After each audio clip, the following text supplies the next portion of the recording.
Assalamualaikum warahmatullahi wabarakatuh.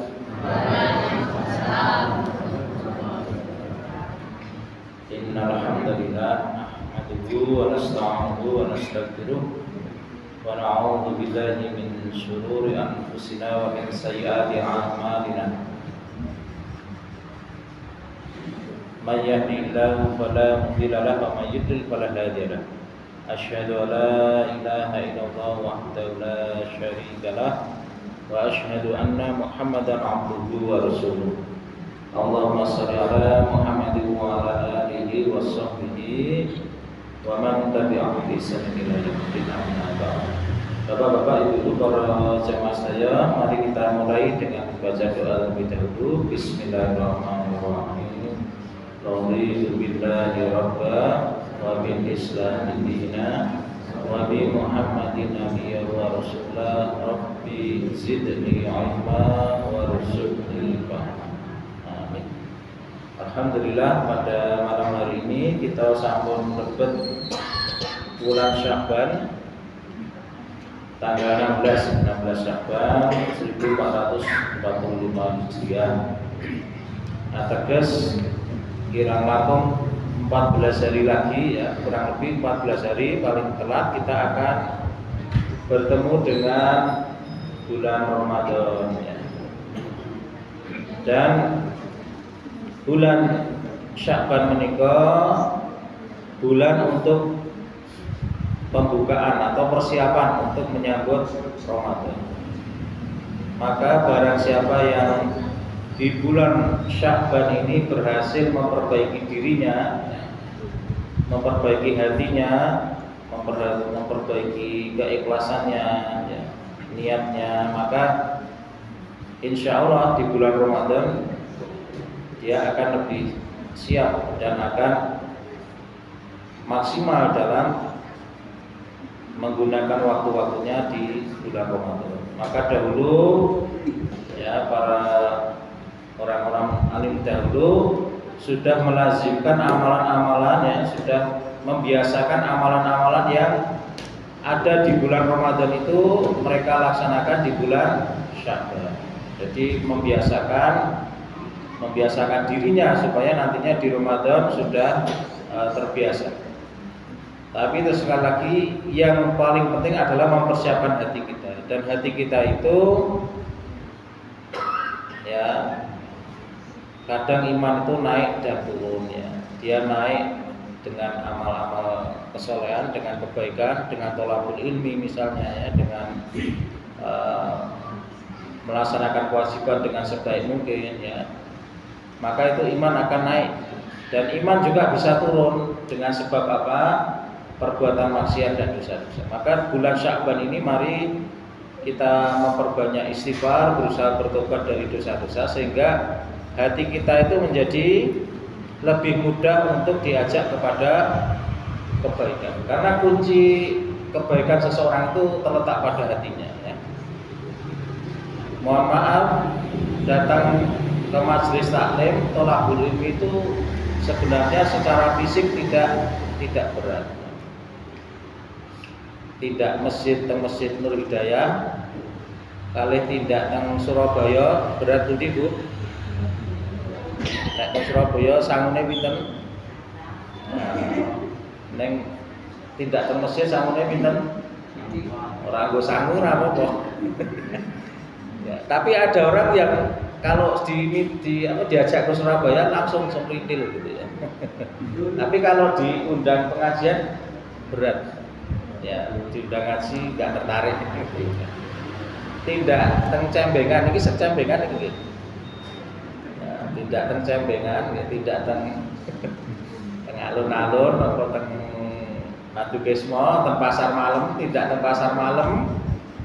Kalih teng pengaosan. Ya, kalau dihitung jaraknya jauh mana, Bu? Ya, jauh pasar malam. Pasar malam gratis napa betul Arto? Ya. Ke masjid, ya, sudah gratis, nanti pulangnya disangoni gitu, sangoni snack tapi, ya. Ya. Itu aja berat, ya. Nah, jadi yang berat apanya, Bu? Yang membuat berat apa? Hatinya. Ya, kalau hati itu belum kesetting ya, belum disetel untuk cari ridhonya Allah. Mohon maaf. Kenapa kok? Kita semua yakin ya. Pakai yakin nggak mau mati? Yang saya tanya pakai Pak ya, tolong ya Pak. Dikondisikan. Pakai yakin nggak mau mati? Akan mati ya. Tahun berapa mau matinya? Ya nggak jelas kan? Nah, tahun berapa? Ya, ada nggak yang anak kelas 6 SD meninggal, ada nggak? Ada, kamu kurang baca berita ya. Makanya kalau HP-nya dibuka untuk apa aja kan? Hah? Bayi meninggal ada nggak? Ya, artinya sebenarnya kita dekat dengan kematian. Dan mati menikah betahaken sangu napa mboten Bu? Sangune amal ya. Aja dikira sangu duit gitu ya. Kowe digledah sok arep digone kuburan gitu ya. Ora ono sae ra iso gawa duit. Bekalnya itu amal ibadah, bekalnya itu kebaikan, amal soleh ya. Ya, kita tahu ya bekalnya ya. Bukan HP bekalnya ya. Kalau ke masjid bawa HP, tapi kalau ke kuburan bawa HP enggak? Ya, mayit ada yang megang HP enggak gila? HP kundi gitu ya. Enggak ada kan? Nah, artinya apa?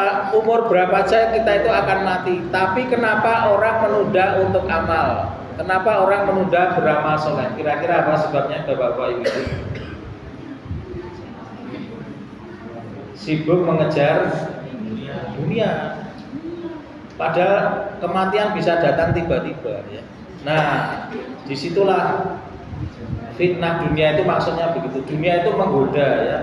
Jadi orang kadang sibuk dengan dunia sehingga lalai dari sholatnya, lalai dari thalabul ilmi, ya, lalai dari menyiapkan sangu untuk di akhirat. Nah itu ya. Maka ini bulan Sya'ban ini kita menata hati kita, karena setiap itu tadi yang membuat orang itu sulit beramal itu hatinya yang kotor ya. Jadi kalau orang maksiat, orang melalaikan akhirat itu titik-titik hitam di hatinya. Hatinya makin lama makin gelap. Semakin gelap hatinya, semakin berat untuk diajak beramal soleh. Dan semakin bersih hatinya, maka dia akan menikmati setiap ibadah yang dia laksanakan. Itu sebabnya Rasulullah SAW, kira-kira Rasulullah kalau sholat berapa jam tuh? Sholat malamnya berapa jam pakai Rasulullah kalau malam? Ya, Rasulullah itu kadang bangun tengah malam ya. Tengah malam. Malam itu kan hitungnya dari jam 6 ya. Dari jam 6 sampai subuh itu kira-kira ya gampangnya 4:30 gitu ya. Ya diambil tengah-tengahnya, berarti kira-kira ya jam 12 ke atas dikit ya, jam 1 lah gitu ya. Dari jam 1 sampai jam 4 sholat berapa jam Bu? 3 jam kira-kira ya. Rasulullah itu sholat 3 jam, itu kira-kira nikmat atau susah? Susah atau nikmat? Nikmat sampai dia lupa kalau kakinya bengkak-bengkak, gara-gara lama berdirinya. Kan dia menikmati bacaan sholatnya. Yang bikin lama itu bacaan Qur'annya Bu. Jadi berdiri 1 rakaat, Rasulullah itu bisa beberapa juz bacaan Qur'annya. Besok bisa dicoba di sini Pak. Nah, tarawihnya 1 rakaat 1 juz. Lo karek imame paling ya. Nah itu namanya meremehkan jamaah. Boleh dicoba kan? Artinya siapa tahu jamaahnya justru lebih kuat kan gitu ya. Jangan meremehkan jamaah Masjidul Hidayah ya. Nah itu karena bersihnya hati Rasulullah gitu ya. Tapi nyon ngapunten, wonten yang sholat cuma 3 rakaat, imame wis milih surat sing pendek, wonten mboten makmum sing kesusu-susu? Itu dia. Karena apa? Yang berat itu letaknya di hatinya gitu ya. Makanya persiapan Ramadan itu ngurusi hati. Nah, hati itu ngurusinya dengan cara apa? Ya, meningkatkan apa ibadah, meningkatkan ilmu kita ya. Membersihkan hati itu dengan menyadari bahwa ada Allah Subhanahu wa taala yang maha tinggi, yang memberi rezeki pada kita, yang menentukan hidup mati kita, besok yang menentukan nasib kita di akhirat. Nah, kita sedang mencari ridhonya Allah, maka siap-siap ketemu Ramadan gitu ya. Nah, baru nanti kalau hatinya sudah tertata, persiapan hatinya sudah beres, baru nanti fisiknya mengikuti ya. Makanya ada orang yang ngapunten, ada masjid-masjid itu yang satu malam itu setunggal wengi niku sholat tarawihnya itu menghatamkan. Jadi bukan 1 juz ya, 30 juz. Habis isyatit sampai menjelang subuh sholatnya. Itu jamaahnya ternyata nggak cuma anak muda, dia simbah-simbah barang ikut sholat gitu. Makanya ada anak muda yang di samping simbah-simbah nanya, "Mbak, kok jenengan saged kuat kula we glinggingen meh ra kuat?" Saya berdiri dengan iman saya gitu ya, dengan hati yang bersih tadi, dengan keimanannya ya, bukan dengan tenaganya gitu ya. Nah, jadi sekali lagi kekuatan seseorang itu terletak pada hatinya ya. Keselamatan orang di akhirat nanti juga terletak pada hatinya. Makanya nanti kita pelajari bahwa puasa itu tidak sekedar menahan makan dan minum. Memang pengertiannya puasa itu menahan ya dari yang membatalkan puasa ya, dari subuh sampai maghrib. Yang membatalkan apa? Adik-adik? Makan, minum ya. Kalau orang tua ya hubungan dengan hubungan suami istri gitu ya. Nah, itu menahan diri dari 3 hal itu dari subuh sampai maghrib. Itu kalau secara aturannya ya. Tapi nanti ada hal-hal yang bisa membatalkan pahala puasa. Jadi sekali lagi ibadah puasa itu sekali lagi juga dalam rangka meningkatkan keimanannya sehingga ketakwaannya menjadi maksimal di hadapan Allah Subhanahu wa taala. Jadi yang pertama itu nggih monggo wonten wulan Saban menika masih ada waktu sekitar 14 hari, silakan memperbanyak istighfar, bertobat ya, memperbaiki diri, yang masih ada maksiat-maksiatnya mulai ditinggalkan, amal ibadah yang bisa ditingkatkan ditambahi ya. Kalau ada waktu silahkan tambahi ngajinya, dan ngaji sekarang bisa jenengan cari juga di Mbah Google ya. Baik, setelah itu yang kedua kita juga berdoa kepada Allah, karena yang mempunyai kekuatan, yang memiliki langit bumi, hati kita itu Allah Subhanahu wa taala. Dan hati kita itu ada di antara jemarinya Allah. Yang membolak-balikkan hati kita itu Allah Subhanahu wa taala. Makanya ada orang yang kayaknya baik, ya, hidupnya baik, tapi meninggal dalam keadaan yang buruk. Ada juga ahli maksiat meninggal dalam kebaikan, karena Allah bisa saja membolak-balikkan hati seseorang. Jadi kita berdoa kepada Allah ya. Dan masih ingat doanya? Ya, doanya gimana? Ada. Jadi itu jawab masih aku bingung tiga ya. Apa? Dia keras.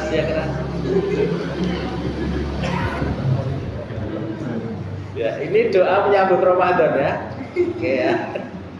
Saya dulu ditirukan ya Bu ya. Allahumma salimni ila Ramadana wa salimni Ramadana wa tasallamhu minni mutaqabbala. Ya Allah, antarkanlah aku hingga sampai Ramadan. Dan antarkanlah Ramadan kepadaku. dan terimalah amal-amalku di bulan Ramadan. Anak sudah apa belum? Makanya kirok ke nguruk ke Yudo sudah apa belum? Nah ini malah mengdon mojok ini masuk ini geser itu karena masuk malah mojok ngobrol. Kamu malah selonjoran kayak simbah-simbah ini duduk sila.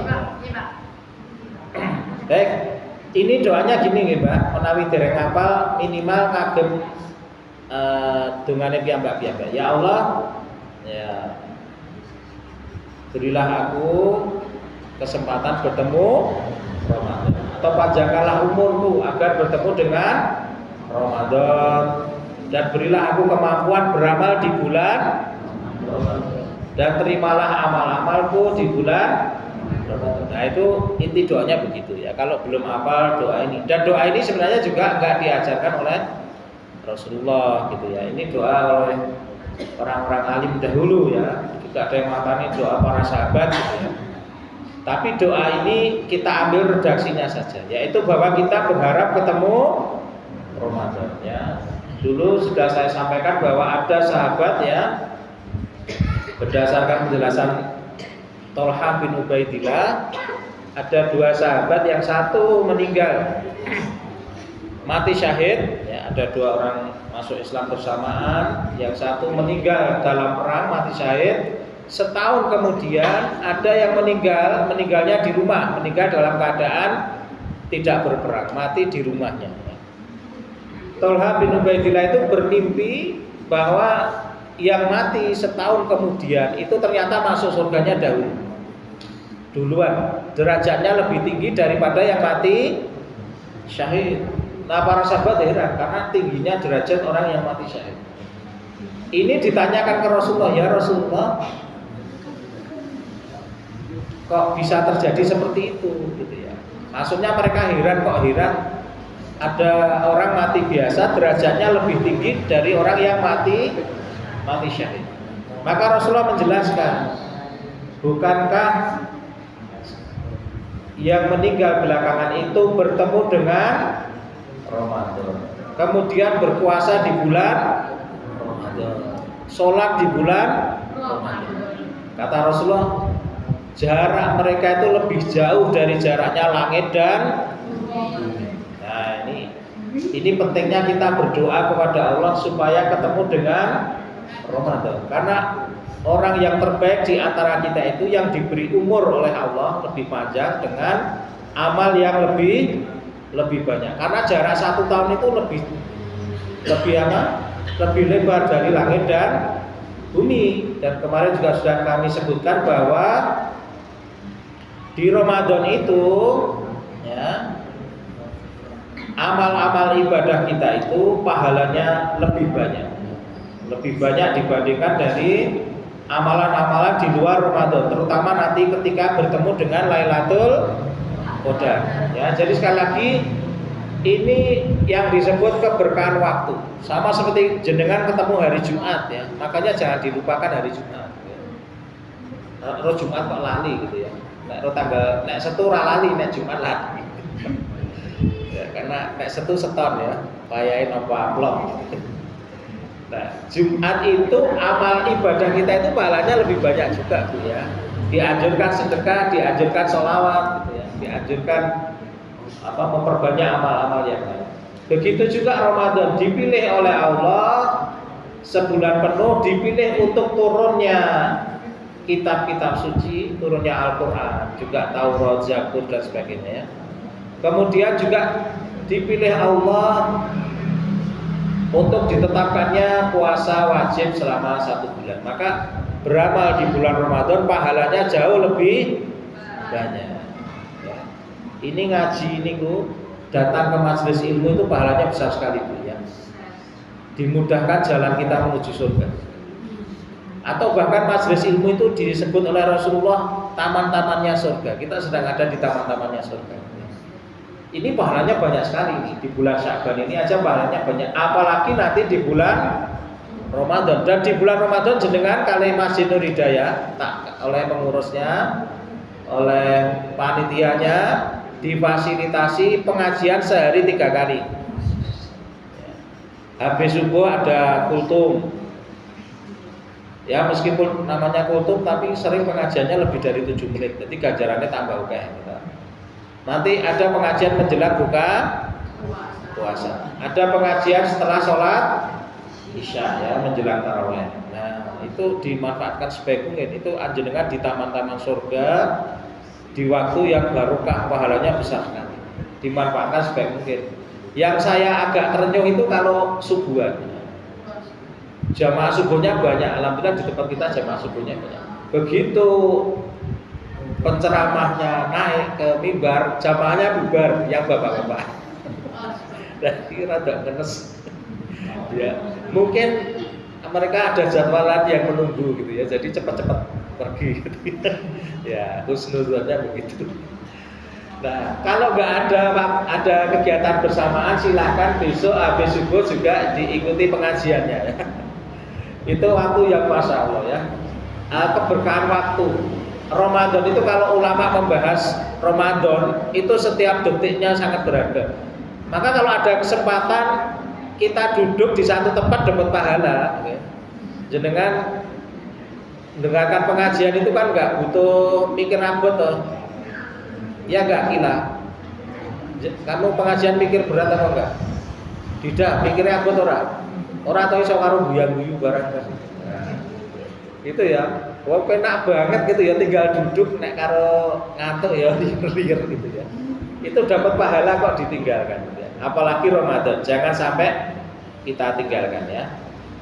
Nah, itu yang kedua itu. Jadi mari memperbanyak doa supaya juga Allah memudahkan ya kita persiapan Ramadannya. Kemudian amal-amal kita ya dimudahkan.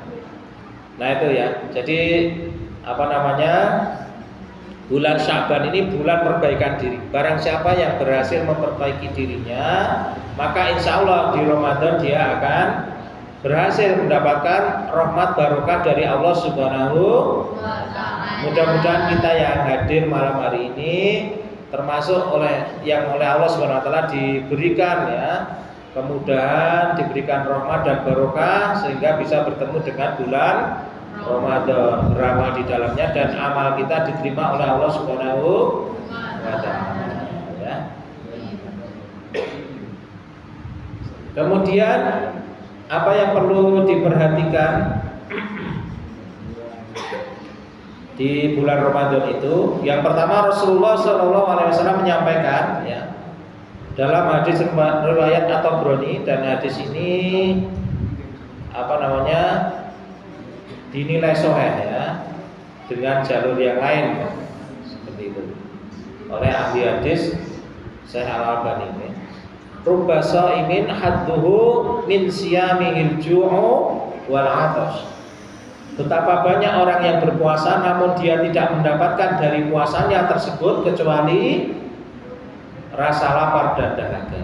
Nah, ini yang harus dihindari apa? Supaya puasa kita itu sempurna pahalanya ya.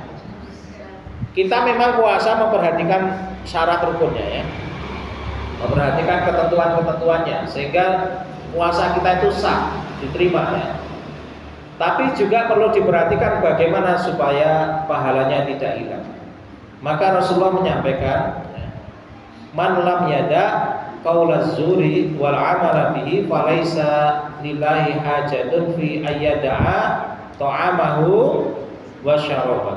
Barang siapa yang tidak meninggalkan perkataan dusta malah mengamalkannya, maka Allah tidak butuh dari rasa lapar dan haus yang dia tahan. Hadis riwayat Bukhari. Dan terus wonten wulan Ramadan kita dipun wanti-wanti supados boten ngapusi, jangan suka berbuat bohong ya. Jangan berbuat dusta, berbohong. Nah, ini yang perlu dilatih ya. Kemudian juga azur, ya, ada ulama yang mengatakan selain berbuat dosa adalah memfitnah ya. Yang dimaksud dengan azur itu selain berbuat dusta, bohong, adalah juga melakukan fitnah. Nah, itu juga terlarang. Maka di bulan Ramadan itu selain menahan masuknya makanan minuman ke dalam mulut kita, juga menahan mulut kita itu mengucapkan perkataan dusta, kebohongan ya. Dan itu dilatih, maksudnya jadikan akhlak sehari-hari. Dan terlebih di Ramadan itu Allah melalui Rasulullah sudah mewanti-wanti supaya kita meninggalkan perbuatan dusta, ya, ngapusi. Kalau ngapusi anak EDW, pareng mboten, Mbah? Anak EDW lho. Dihapusi oleh orang. Ya, pareng mboten? Enggak boleh ya. Jadi bohong itu hanya tempat tertentu ya. Misalnya apa? Mendamaikan orang yang bertengkar. Nah, hal seperti itu bukan dalam keseharian. Misalnya kita bujuk anak kita ya untuk mau ke masjid dihapusi, ya itu nggak boleh. Baik, yang berikutnya Rasulullah juga menyampaikan ya, laisa siyamu minal akli wasyarab, inna siyamu minal lagwi warrafath. Fa in sya'abaka ahadun au jahula alaika faltaqul inni shaim inni shaim. Puasa bukanlah hanya menahan makan dan minum saja. Akan tetapi puasa adalah dengan menahan diri dari perkataan lagu dan rafath. Apabila ada seorang yang mencelamu atau berbuat usil padamu, katakanlah padanya, aku sedang puasa. Aku sedang puasa. Hadis riwayat Ibnu Majah dan Hakim. Ya, ini termasuk dinilai hadis yang sahih juga ya.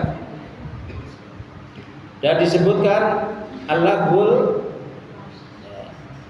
lagu itu adalah perkataan sia-sia dan semisalnya yang tidak berfaedah. Kemudian rafats itu ya kalau basa awake dhewe menika perkataan apa? Porno. Ya, jadi kita dari lesan itu yang terlarang apa tadi? Bohong, berkata kotor ya, dusta, sia-sia dan menggunjing orang lain. Termasuk yang yang kita perlu hindari. Kemudian ulama juga menambahkan, ini saya bacakan aja ya terjemahan dari penjelasan ulama ya, supaya kita puasa kita lebih terjaga pahalanya ya. Ketahuilah amalan taqarrub atau mendekatkan diri pada Allah Ta'ala dengan meninggalkan berbagai syahwat ya, tidak akan sempurna hingga seseorang mendekatkan diri pada Allah dengan meninggalkan perkara yang dilarang oleh Allah, yaitu dusta, perbuatan zalim, permusuhan di antara manusia dalam masalah darah, harta dan kehormatannya. Ulama lain ya di sini menyampaikan juga, seandainya kamu berpuasa maka hendaknya pendengaranmu, penglihatanmu dan lisanmu turut berpuasa dari dusta dan hal-hal haram, serta janganlah kamu menyakiti tetangga. Bersikap tenang dan berwibawalah di hari puasamu. Janganlah kamu jadikan hari puasamu dan hari tidak berpuasamu sama saja. Ya, jadi sekali lagi tujuan puasa itu sebagaimana dalam Al-Baqarah ya, surat Al-Baqarah ayat 183, A'udzubillahi minasyaitonirrajim, ya ayyuhalladzina amanu kutiba alaikumusyamu kama kutiba alal ladzina min qablikum la'allakum tattaqun. Jadi tujuan puasa kita itu adalah supaya kita semakin bertakwa kepada Allah Subhanahu wa taala. Maka di bulan Ramadan sekali lagi ya, dan kita latihan mulai sekarang di bulan Sya'ban ini adalah bagaimana kita setiap waktu kita itu dalam rangka mencari keridhaannya Allah Subhanahu wa taala. Ya, kita tinggalkan apa yang menyebabkan Allah murka dan kita lakukan hal-hal yang mendatangkan keridhaan dari Allah ya. Dan sempurnanya ibadah puasa itu juga dengan kita hiasi ya, Ramadan itu dengan berbagai amalan soleh ya. seperti sholat malam. Sebagaimana contoh dari Rasulullah, nanti silakan dipelajari sendiri. Ya. Ada banyak amalan, terutama sholat malam, ya, baca Quran, sedekah, memberi makan orang berbuka puasa, gitu ya, memudahkan urusan orang dan seterusnya, banyak sekali. Silahkan nanti dipelajari, diamalkan terutama di bulan Ramadan. Ramadan ini Allah ya ingin melihat seberapa kesungguhan kita dalam mencari ridhonya Allah. Maka Allah kasih bonus ya, pahala yang banyak. Tapi sekali lagi tolong diperhatikan, di waktu-waktu yang barokah seperti itu, di waktu di mana Allah mendatangkan banyak kebaikan, berarti juga setiap kali orang melakukan perbuatan dosa, perbuatan maksiat, dosanya juga lebih besar. Maka hati-hati ya. Ngapusi di luar Ramadan itu dosa. Tapi di Ramadan kok wani ngapusi dosanya luwih gede ya. Lebih besar lagi. Mencuri di luar Ramadan dosa, di bulan Ramadan dosanya lebih besar lagi. Berbuat dolim pada orang lain di luar Ramadan dosa, di Ramadan dosanya lebih besar lagi. Maka diperhatikan. Ini bulan di mana kita harus berhati-hati ya, karena Allah lebih memperhatikan amal ibadah kita. Dan sekali lagi karena kita mesti mati, maka jangan sampai ya kita terfitnah oleh dunia ya, sehingga menunda-nunda amal untuk persiapan kita di akhirat. Karena kita kan nggak tahu kapan dijemput oleh malaikat maut ya. Jadi mari hari-hari ini persiapan menyambut Ramadan dalam rangka supaya Allah memudahkan ya, urusan kita di akhirat kelak. Syukur-syukur bisa masuk surga tanpa hisab, mudah-mudahan begitu ya. Mudah-mudahan dimudahkan sehingga urusan kita di akhirat kelak lebih mudah dan cepat masuk ke surganya Allah Subhanahu. Kira-kira begitu ya, Bapak-bapak, Ibu-ibu ya, sudah mau isya. Pengumuman terakhir sebelum kita tutup, ini kajian malam Senin ya, Ahad malam Senin untuk mulai bulan Maret ya besoknya. Ya, Februari, Maret. Nah, itu mulai libur ya. Jadi ini terakhir di bulan ini karena kita akan segera ketemu Ramadan. Maka kajiannya untuk sementara libur. Besok kalau akan mulai kita kasih pengumuman lagi insya Allah ya. Jadi kemungkinan setelah Ramadan, nggak tahu pertengahan Syawal atau akhir Syawal atau setelahnya ya. Saya kira itu ya sudah jelas. Jadi mulai Ahad besok mulai libur kajiannya. Insya Allah nanti Ramadan akan ada banyak kajian yang bisa Bapak-bapak, Ibu-ibu hadirin sekalian diikuti. Mari kita akhiri dengan doa kafaratul majlis. Subhanakallahumma wa bihamdika, asyhadu an la ilaha illa anta, astaghfiruka wa atubu ilaik. Assalamualaikum warahmatullahi wabarakatuh.